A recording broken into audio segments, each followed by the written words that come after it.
Good evening, ladies and gentlemen. It is Dingle here.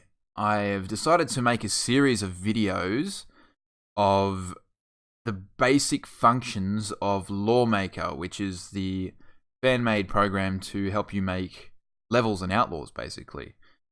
And I know there is some documentation out here on how to do this sort of stuff, but I thought if I, sort of put this together in a series of videos, it might be a bit easier for people to get their heads around it.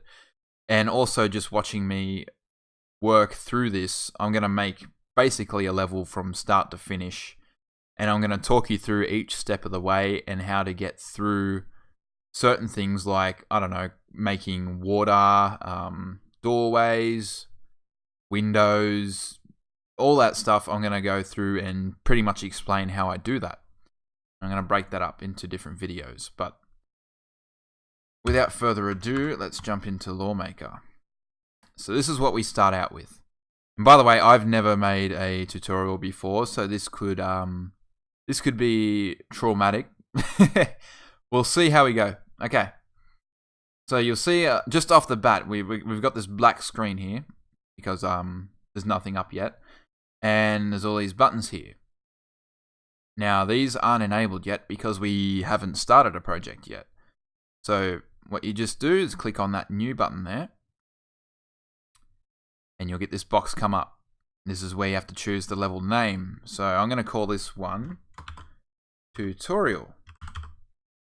Enter. And you see now that's given us this here, and now these have been enabled. So we've got sector, wall, vertex, and object. And these are the four main tools that you will be using when creating levels. These are pretty much 90% of what you're going to use. Now each of these have different functions and they're very important as well. So I'm going to go through and explain what each of them does.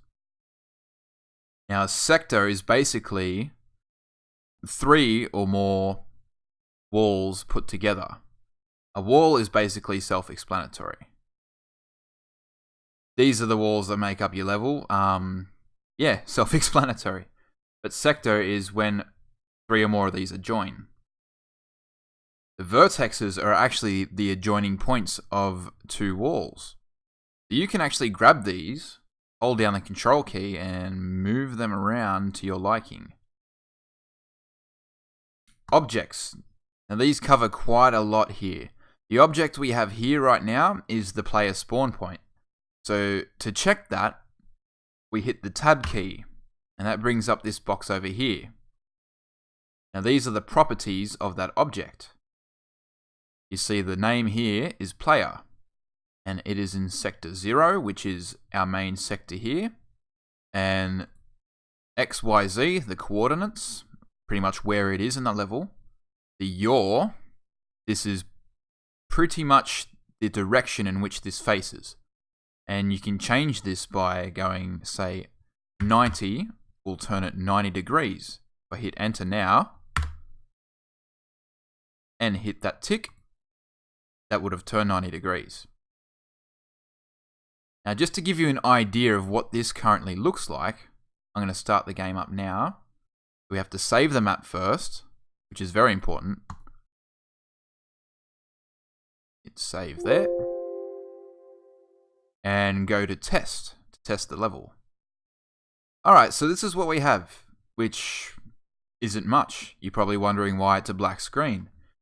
Well, we haven't set the lighting of the sector yet, so what we do is just hit the L key to use our lamp. And this is what we have. My mouse is playing up. So if we hit the tab key now and bring up the map, look around, that's basically the shape of the sector that we just saw in LawMaker. Now, let's jump out and fix that problem with the brightness. Now, what we're going to do is go into sector mode.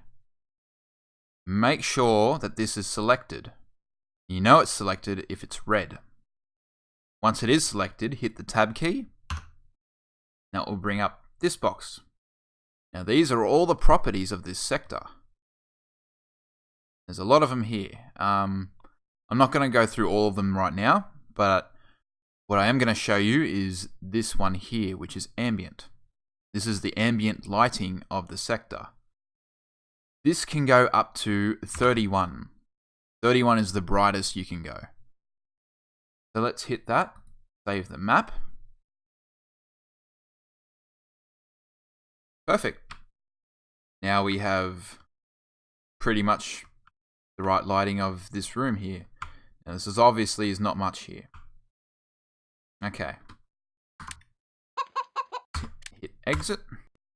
Now it's important to note that when using any of these 4 tools in the map mode, you can always hit the tab key to bring up the properties. Say if you want to edit a wall,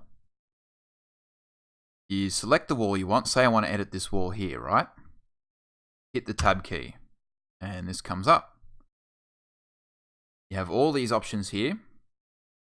And say if I wanted to, say, change the texture of this wall and get rid of that default texture, I will double click here and this box comes up. And these are pretty much all of the textures that are stored within the oldtext.lab file, which sits in your Outlaws directory. And they've done a good job of organizing this pretty much to make it easy for you. So I'll go to all walls. This will open it up here. If I just click on this one, you'll get a preview of it down here. So I don't want a window, obviously. Let's press the down key to go through this list. I don't really want an outdoors looking wall either. There we go, brick wall, perfect. There we've got that selected in the resource picker. Let's click OK. And hit the tick key, or the tick button, test that out. And as expected, now that wall is a brick wall. Alright, so you're probably wondering, how do I make more walls? What if I don't want 4 walls? What if I want, say, 5 walls in this level? Simply hit the insert key, where you actually, firstly, select your wall editor, go in here and hit the insert key. And that will split that wall into 2 walls. The way you can edit it, I find is a lot easier to edit them with the vertex editor. Now this is where the grid system comes in. I don't know if you've seen it yet, but these are the 4 main buttons you can use to pretty much bring up a grid. And this will automatically snap vertexes to the grid. So I'll click that to turn it on. And as expected, grids come up. Now I actually haven't went through this yet. This is basically to zoom in and zoom out. That really doesn't matter. You can hit that, but that just gives you like a real world scale. I don't know exactly what that does. I don't use that button. This one here is the current layer. Now I'll go into layers in a later tutorial. For now, let's just focus on this. So we've got our walls. And what I'll do is I'll zoom into that wall. And then I'll hit the X key on my keyboard to center that to my working area. Now that I have this grid up, whenever I move around that vertex, it's going to automatically snap to a grid. This is very important when you're creating symmetry in, say, a room. So, let's say I want this one up like that. Now, if I save it now and go in, that should be exactly what we have now. Beautiful. Well, I'm going to leave it at that for now. That's the basic functions of LawMaker. I'm going to go into some of the more advanced tools in these tabs in later tutorials. But for now, feel free to play around with properties of sectors and vertexes, see what you can come up with. And hopefully any questions you have will be in a future video. Thank you for watching, and peace out.